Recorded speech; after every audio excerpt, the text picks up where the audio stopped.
Madame, Monsieur, bonjour et merci de nous suivre. Pour commencer, l'actualité en Côte d'Ivoire, 5 nouveaux diplomates ont présenté hier leur lettre de créance au président de la République, Alassane Ouattara. Il s'agit des ambassadeurs de la Mauritanie, de l'Italie, de l'Espagne, de la Sierra Leone et d'Indonésie. La rencontre s'est tenue au palais présidentiel dans la commune du Plateau. Nous allons revenir sur cette information dans le journal de 13 h.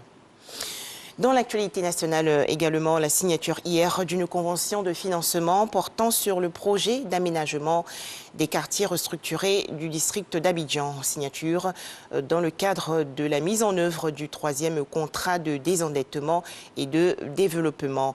Environ 33 milliards de francs CFA pour désenclaver 5 sous-quartiers des communes d'Abobo, de Koumassi et de Yopougon.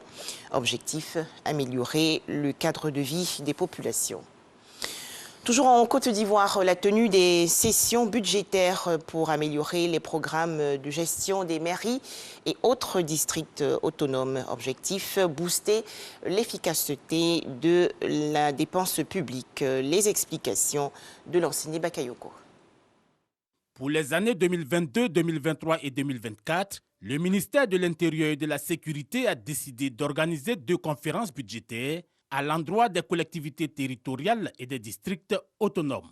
L'une pour examiner les programmes triennaux et l'autre les budgets primitifs. Ce projet, porté par la Direction générale de la décentralisation et du développement local, vise à faire approuver les documents budgétaires au plus tard le 31 décembre prochain. La nouvelle disposition présente l'avantage de faire en sorte que la programmation et la budgétisation des entités, d'une part, et d'autre part, leur permettent de commencer l'année budgétaire sans retard. Respecter le calendrier de programmation et de budgétisation, mais surtout sortir de la logique de moyens au profit de la logique de résultats. Une véritable stratégie de gestion prévisionnelle qui suppose une projection des engagements au niveau des collectivités territoriales. Et nous allons aller défendre notre budget parce que nous avons plusieurs programmes au niveau de la santé, de la jeunesse et de tous les autres secteurs. Au sortir de là, j'espère et je pense qu'au début de l'année 2022, en janvier, vous allez nous voir travailler. Cette opération de normalisation du processus budgétaire des collectivités territoriales intègre la démarche globale de performance. Démarche mise en place par le gouvernement du président Alassane Ouattara en vue d'améliorer l'efficacité des politiques publiques. En image, l'actualité hors de chez nous avec tout d'abord ce scandale en République démocratique du Congo. L'enquête Congo Hold Up révèle que sur les 43 millions de dollars détournés dans le cadre du scandale Égal, 3,3 millions ont atterri sur un compte de la présidence de la République. Ce virement a permis de compenser un retrait d'espèces effectué par le directeur financier du président Joseph Kabila.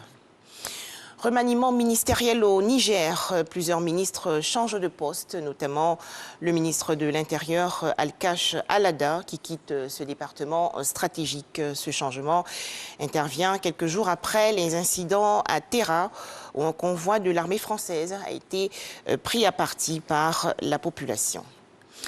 Direction la Guinée-Conakry où l'ancien président Alpha Condé a été transféré à la résidence de son épouse en proche banlieue de la capitale. Annonce faite hier par le Comité national de rassemblement pour le développement, le CNRD.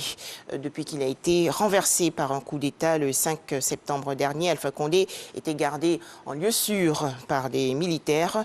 Selon le CNRD, l'ex-président Alpha Condé bénéficie d'un traitement digne de son rang, sans aucune pression internationale. Enfin, la Chine en difficulté. Le pays a annoncé hier que le variant Omicron allait rendre plus difficile l'organisation des Jeux olympiques d'hiver qui se déroulent du 4 au 20 février 2022 à Pékin. Les autorités chinoises ont notamment précisé que l'événement va se dérouler sans souci. Voilà, merci de nous avoir suivis à 13 h l'édition complète.